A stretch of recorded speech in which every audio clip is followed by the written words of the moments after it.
All right, welcome back. So this is our part 3. Tom is ready to start chapter 2. He went back and he had a couple of chances to look at a few things that he missed. And now we are in chapter 2 of the House of Danger. And this is the mansion, this chapter here. The mansion. I finally got in. You did. That was your goal for chapter 1. You made it. You're inside the Marsden house. The cursed edifice. I can say that word. The cursed edifice that haunted your nightmares for weeks.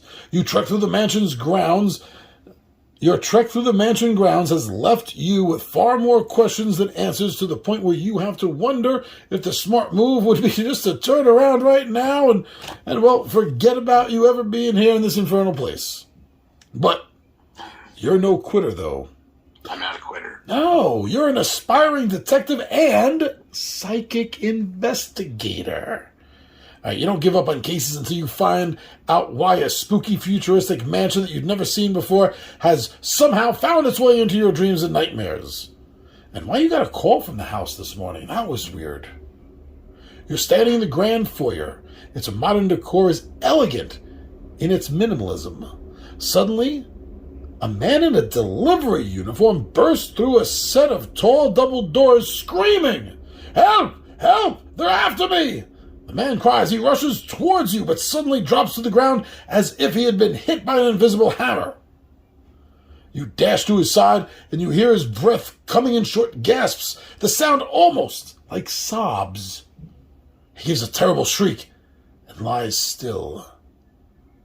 This man has been frightened to death, you think.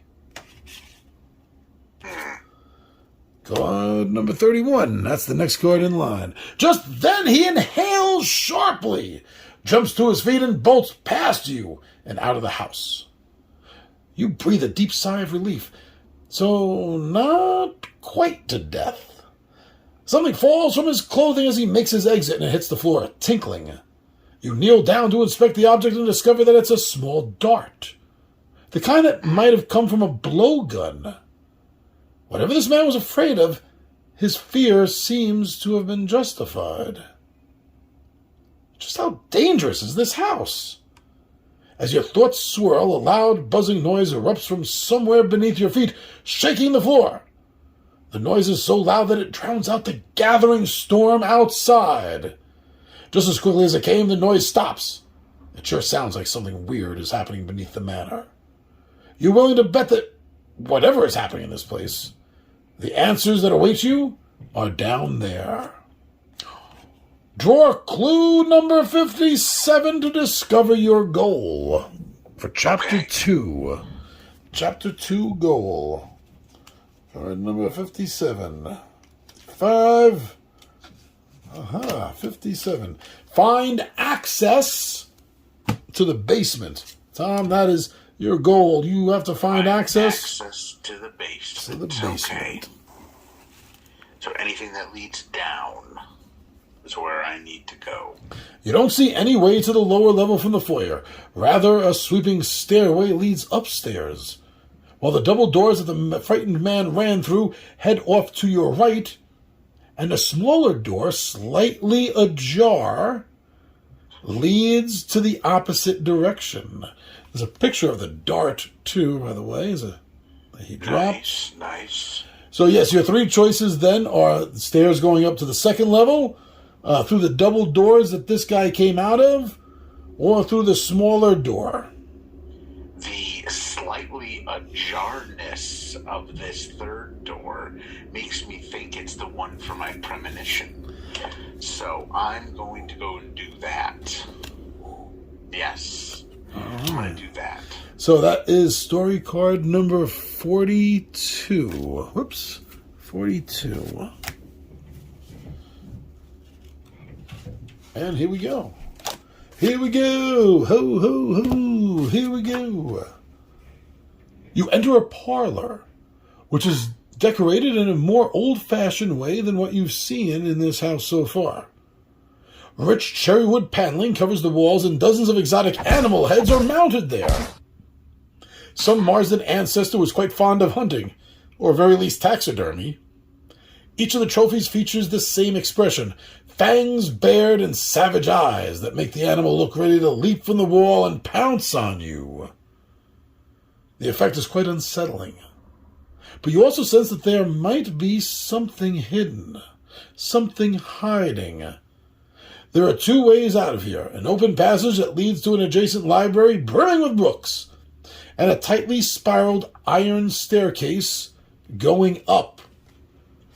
You do have an optional challenge of searching the animal heads. Of course, yes, 100% I'm going to search the animal heads. Yes, let's do that. Now, remember, you had a couple of strings of bad luck there in the maze. Your current danger meter, is 5. So you need a 5 or 6 to pass this test. Oh, crap. You don't have anything that gives you a bonus with searching. You have a bonus for strength, and you have a 2-point bonus for strength, and you have a 1-point bonus for the fist, for fighting. But that's all. Now, what just refresh me with the danger meter if I didn't make this roll? If you win, you will draw clue number 31. If you lose, you will draw clue number 41. So there are different possibilities. You know what? That's enticing. I'm going to go for it. I'm going to roll a 6. I'm searching the animals. John, I got a 2. So we're going to card number 41. Oh, brother. Okay. Good grief, Charlie Brown. Okay, card number 41. Oh, there's a paragraph to read. You must be screwed. Seeing something reflective inside the open mouth of a cheetah head mounted on the wall, you reach your hand inside and clumsily bump its canine teeth, causing its jaw to clamp down on your hand. Oh, man. Overcome by searing pain, you struggle to pull it out and succeed at escaping with all of your fingers. Barely. Oh, Tom. Oh. Raise the danger meter by 4. So there's no way I'd have to get 6s? So 1, 2, 3 is as far as it goes. Yeah. So that knocks your psychic meter back down 2 points.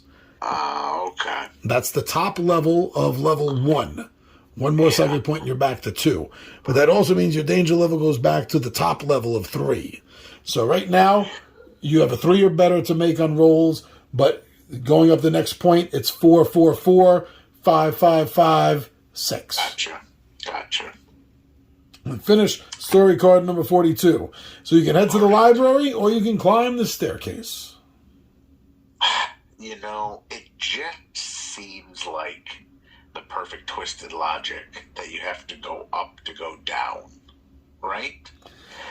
So I'm going to go up the tightly wound spiral staircase. And this is also the second time pretty much in a row it's kind of pushing that second floor on you anyway. Oh, yeah, definitely. And so card number 36. Oh, perfect. There you go. Card number 36. You arrive in a large room with a high ceiling and 5 billiard tables lined up in the center. 4 of the tables are lit by exquisite lamps suspended above them. Billiard balls are neatly racked on the 5th table, which sits in the shadows, as if waiting for a game to begin. A small bar stands against one wall. Atop the bar, 15 ornate crystal glasses are arranged to form a pyramid. There's a weirdly small door on the far side of the bar. It seems to have been designed for a child, but you might be able to squeeze through if you try. You hear rain pattering against the skylight window. It's nearly dusk outside, and the rain appears to have started in earnest. Oh. Okay. Premonition. If you are level 2 on the psychic scale or higher, draw clue 52. Sorry, Tom, you were knocked down to level 1. Yep, you're at the top level of 1, so that doesn't happen. But you do have an optional challenge if you wish, and that is an inspect. So again, you have no bonus, but your danger level is 3 or better now. Yeah. So you can try to investigate the billiard table in the shadows. You know what, John? I'm going to try to, because I'm at 3, right? Mm-hmm. I'm going to try to do that. I'm Pretty gonna try good. to investigate the pool table in the shadows, billiards table in the Billiards. shadows. 3. 3, okay. So you're going to draw card number 33. 33, clue number 33. 32. There we go. Ooh, story option again. 30. Yes, 33. So that's a story option. So after the challenge, continue below. All right, so the normal choice is to squeeze through the small door. Right. But now, because of this, you also have an option of you find a switch, and the pool table turns over to reveal a strange motorized mechanism. Oh. Maybe it lowers the table down to the basement.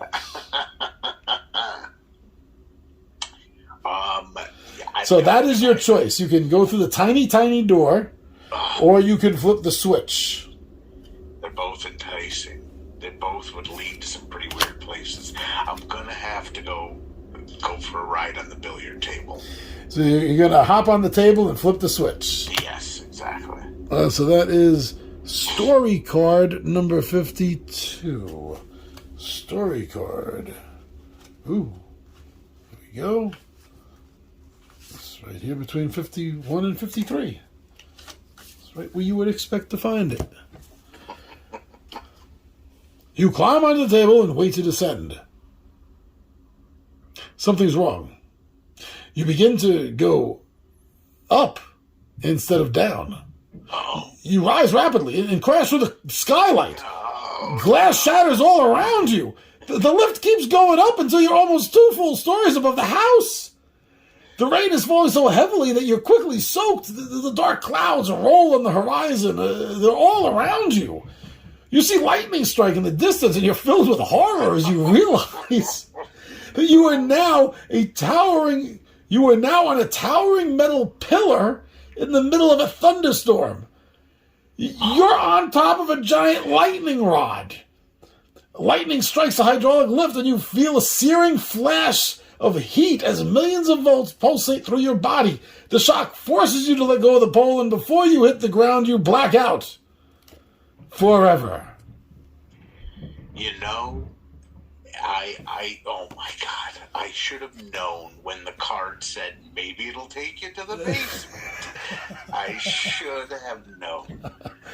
Move back 1 space, so you're still in level 1, and return to story card number 36. So I guess that means you're going through the small door. Yeah, which is fine. I want to see what's behind the small door anyway. All right, so let's give me story card number 44.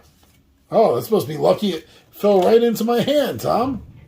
Oh, beautiful. Entering a child's playroom, you find a giant overstuffed toy box resting against one wall, and in the middle of the room stands a dollhouse, which appears to be a perfect replica of the Marsden house. Okay, interesting. As you approach the dollhouse, you notice that the walls of the playroom are covered with shelves full of porcelain dolls.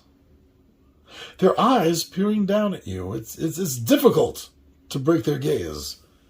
The eyes seem to draw you into the blackness of their dead stares. Not looking away, you feel yourself shrinking smaller and smaller. Okay, oh, wow. Soon the dolls seem to loom over you, even more frightening than before, although they never do move from their perches. Eventually, you're the size of a doll yourself, and you're standing on the playroom floor beneath the replica of the Marsden house. From where you stand, you can see the front door of the dollhouse. They're the creepy-ass dolls This is like a Twilight Zone episode now. I know, exactly. And you only have one choice, Tom. Enter the dollhouse by going to story card number 49. All right, let's do it. The dollhouse entryway has doorways leading to a dining room, a parlor, and a bedroom. Before you can think about where you should go next, something distracts you. There's a force at work here, a presence that you can't ignore. Something or someone seems to be calling you, drawing you onward. You can tell this dollhouse is a hub of psychic energy, a nexus, if you will, of weird power. You'll need to stay sharp. Oh, and there's the 3 doors in the dollhouse that you can choose from, and that's where we're at. You get to go to the dining room, the parlor, or the bedroom. Bedroom, because I'm exhausted. Card number 41. All right, the dollhouse bedroom is filled with miniature furnishings, which are now, well, full size to you. A cozy chair, a dresser, a lamp, and yes, Tom, a bed. Okay. However, lying in the bed, its head on a pillow, is a stuffed mouse. It is so lifelike, you catch yourself thinking that you should step quietly so you don't wake it up. That's exactly how I'd react if I saw a mouse in a bed. That's exactly what I would do. Your psychic senses start to pulse. You get the feeling that something very important is hidden in this room. Ooh, and it says a free action if you're level 3 or higher in your psychic skill, but you're not. No. You're back down to 1. So, flipping the... Oh, and there it is, Tom. Look, there's that... Oh, isn't that so cute? Oh, okay. You can go to the dollhouse dining room or go to the dollhouse parlor. Dollhouse parlor. 57. I don't know if the higher cards mean anything better or not, other than advancing to different levels. But cards bounce you back and forth. You never know. All right, so card number 57, a piano. A piano, Tom, takes up one corner of the dollhouse parlor. That's interesting. A doll sits on a piano bench wearing a crown and a rich red gown, hands poised above the keys. This, Tom, is the doll queen. And even though her back is turned, you feel as though she's daring you to face her in some kind of, I don't know, bizarre piano contest of the mind. Perhaps accepting the queen's unusual challenge and defeating her will increase your own psychic skills. Oh, another one of these being led by the card. You notice a painting above the piano. It depicts a solarium and is so spellbindingly realistic, you can't help but reach out your hand to touch it. You are amazed when your hand disappears into the painting, and then you can touch the solarium on the other side. The painting itself is like a magical portal, and it might be, just might be, your only way out of the dollhouse. And there is the doll queen and the piano. That is truly unsettling to come across. Now, the doll queen is an optional challenge. Battle the doll queen in a psychic duel. Your challenge meter is 3 or better, if you want to take the challenge. I could use a boost. You know what, John? I'm going to do it. I'm going to challenge her. 3 or better, Tom. I know how to do chopsticks on the piano. Ding, ding, ding, ding, ding, ding, ding, ding, ding. Oh, John. You got a 1. I got a 2. We got a 2. Raise the danger meter by 3.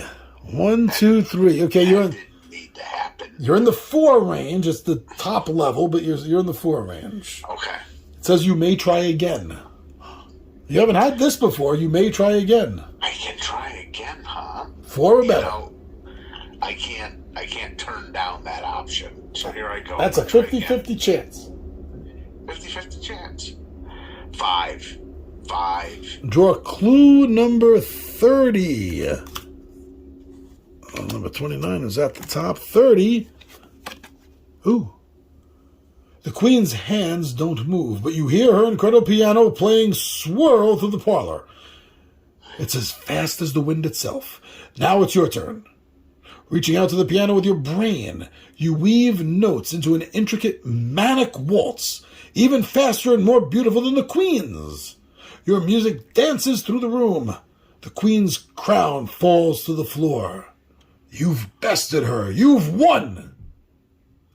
Keep this card. Move forward 2 spaces on the psychic scale and then finish card number 57. So 2, you're back up in level 2, Tom. Good. Good. So now you finish up on this card. So you, let's see. Hold on a second. Hold on. Okay, so your normal choices here are going to the dining room or the bedroom. You've already been to the bedroom. The dining room is the only place you haven't been. But it says if you have clue 50, 55, or 47. You do not. You have 23, 28, 21, 7, and 30. And 27. Okay. So right now your only choice then is the dining room. Could I go through the painting or no? Yeah. Oh, if you have clue 50 and want to enter the magic portal. If you do not have clue 50 and you want, so you can. You can. Okay. You do not have clue number 50, but it still gives you the option to enter the magic portal, and it says to draw clue number 55. So here's your answer, Tom. That's what you want to do? Yes. 55.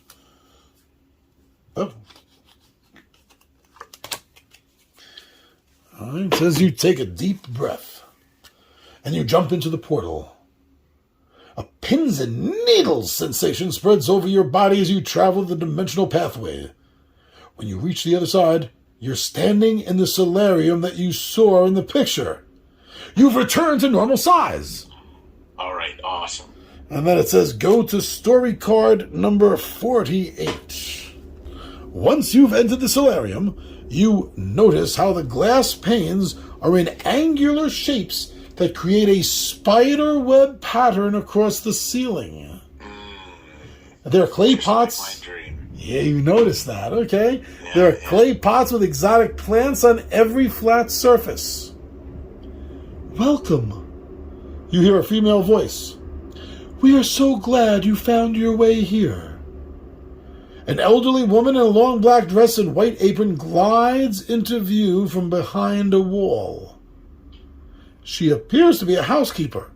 She raises one finger and curls it towards her, beckoning you. We've been expecting you. Come this way. Something in her voice makes you freeze. This might be trouble. You notice something shiny tucked behind a tropical bush. You'll probably have to deal with the housekeeper before you can investigate it. You glimpse an art gallery behind the solarium. Oh, wow, Tom, does this look familiar to you at all? Oh, yeah, just slightly. All right, so your optional challenge is attempt to excuse yourself. If you are level 2 psychic or higher on the psychic scale, you get to add +1 to your roll, which you are. So you are at 4 or better, which means that you basically need a 3 or better. All right, I'm going to do that. And I got a 3. That is good enough. It's good enough. Win clue number 39. So I excuse myself. Oh. And then, a large metal rod. You calmly explain to the woman that you'd rather not go with her and that she returned to tending her plants. You grab the shiny object before leaving and find that it's warm to the touch. Your psychic sense tells you that this, Tom, is an important item. You slip away into the art gallery. Keep this item, move forward 3 spaces on your psychic meter. 1, 2, 3. You are 1 space away. No, you're 2 spaces away from level 3. Okay. You get to keep this item.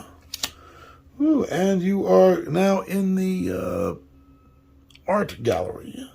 So that is card number 32. Oh, right here on top. Stepping into the marble-floored art gallery, you are amazed by more than 100 gold-framed paintings, plus countless abstract modern sculptures on pedestals. Wow! The entire collection must be worth gazillions, you think to yourself.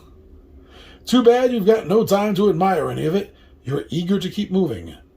French doors lead to the study, and a doorway leads outside. You can see a pathway leading to an attached structure that appears to be a mother-in-law apartment. Here's a picture of the art. Okay. So you have a premonition. If you are level psychic 2 or higher, which you are now again, Yes. draw clue number 54. Number 54. Tom, it's another vision. It's like some sort of blurry vault door handle or something. Yeah. Okay, so now your choice is to walk through the French doors to the study or to the mother-in-law apartment. Let's try the mother-in-law apartment just because that's funnier. Card number 46. You take the pathway to a wooden apartment with a quaint front porch. No one appears to be home. You try the door and find that it's open. You enter a room that's entirely dark except for one candlelit corner where you see a leather desk chair turned away from you, with someone sitting in it. The chair slowly swivels to reveal a chimpanzee wearing a monocle and holding a ballpoint pen. He's looking you square in the eyes. Uh-oh. Looks like you interrupted his work. The chimp calmly places the pen in the desk and removes his monocle. He cracks his knuckles and stands up. It's time to go, and the chimp is going for you. The chimp pounces! Ooh, okay, so this is a required challenge. This is a fight challenge if you want to use your pocket knife for a +1. Yeah, I want to use my pocket knife for +1. All right. So you are at 4 or better, so the knife makes it now 3 or better. 3 or better. 4. All right. Win. Lower the danger meter by 5. 1, 2, 3, 4, 5. That literally puts it at the bottom 3 tier. After the fight, the chimp scurries away. You notice to your left that there's a large metal door, which looks completely out of place here. There's also a walkway leading towards what looks like the study in the main house. Do you open the metal door or take the walkway to the study? Open the metal door. Card number 60. Tom, do you want to see this? Yeah. Card number 60. Okay. That's right. Chapter 2, goal achieved. You shove the metal door open. When you close it behind you, clang! It sounds like the door to a jail cell slamming shut. You turn to check out where you are. There's an elevator. You get in, press the close door button, and finally get a moment to catch your breath. You can't believe what you've been through so far. But this elevator should be your ticket to the basement. And that should bring you one step closer to uncovering the mystery of the sounds that you heard when you first entered Marsden House. Now that you know where the elevator is, you wonder if you should go back to the basement now or go back to investigate something that you have missed. So again, story return, just like the end of the first chapter. You can go up this stairway in the entrance, the dining room, you've been in the solarium, and you've been in the gallery. So the 2 that you missed was the dining room and the stairway going up. But the danger level will go up by 2 points for either of them that you go to. Okay. Or you can just march forward. Yeah, the completist in me is wanting to go check out that first set of stairs. Card number 39.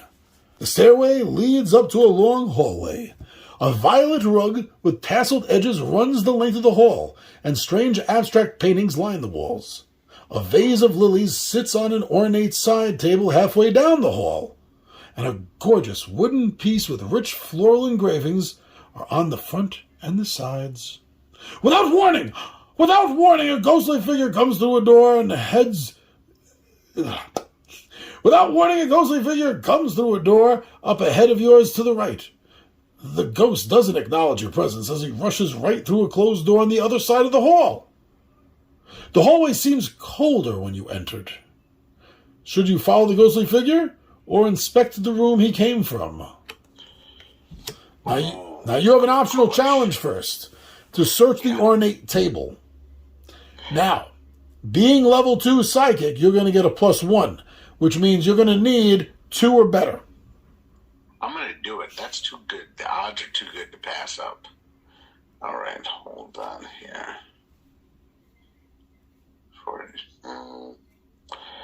And I got a 2. Whew. All right, so that is right on the top here. Clue number 29. You found a glass key. Oh, okay. Interesting. You open a drawer and find a book. The middle portion of the pages have been cut away, and inside the hollowed area sits a glass key. Perhaps you can use it for later. You're going to move your psychic up 1 point. And, no, actually, yes, now you are in level 3. And you're going to finish story card number 39. Finish story card number 39. Yep, that's where you are. So follow the ghosts or see where the ghost came from. Follow the ghost. Card number 59. You enter an extravagantly decorated master bedroom. A dressing table with a fancy mirror sits against one wall across from a canopy bed covered in burgundy silk. The ghost of a... see, this is what we had skipped to by accident in the other chapter. The ghost of a Union general sits on the bed facing away from you. As the floor creaks beneath your step, the ghostly figure turns and leaps to his feet. He has a fearsome scowl on his face and an empty scabbard in his belt. Oh. Coward! Traitor! Thief! He yells as you approach. There's an open door on the far side of the room, through which you glimpse a bathroom with dark green tiles. You could also retreat back into the hallway to escape the phantom's wrath. Now you have a free action here, which is if you have clue number 2, and why do I think you do? There it is. See? You do have it. Yeah, I have it. All right, so, okay, so you may attempt to give it to the ghost and discard it and draw clue number 32. I do that. I give him the sword. Clue number 32 is what you get in exchange. You offer the saber to the advancing apparition. He pauses and takes it, sliding the sword into his scabbard, and it fits perfectly. He looks at you and starts to speak. Move forward 2 spaces on the psychic scale. You're up to 12 now, Tom. Nice. Lower the danger meter by 2. It can't go any lower. And then go to story card number 34. This is where we were at last time. We jumped ahead by mistake.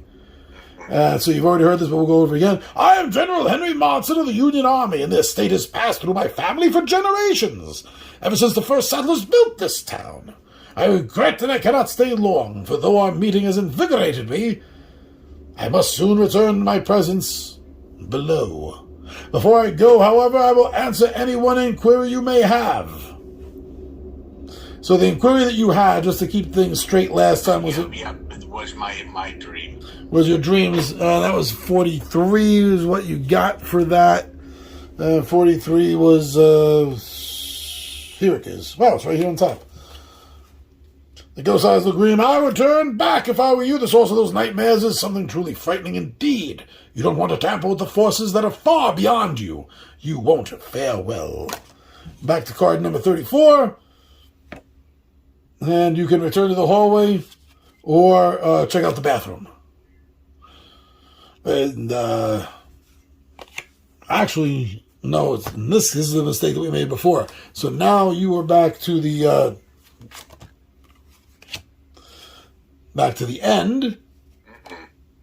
so So you went up the hallway, so now if you want to, you can check out the dining room, but it's going to raise the danger meter by 2. The danger meter's in the basement at 3 right now. 333-444-5556. You know what? I'm going to want to keep that danger meter small when I'm in the basement. So let's just head to the basement. All right, so finishing up chapter 2. And it's going to finish that up here with us right now here, too. Thanks for joining us, and Tom and me will be continuing.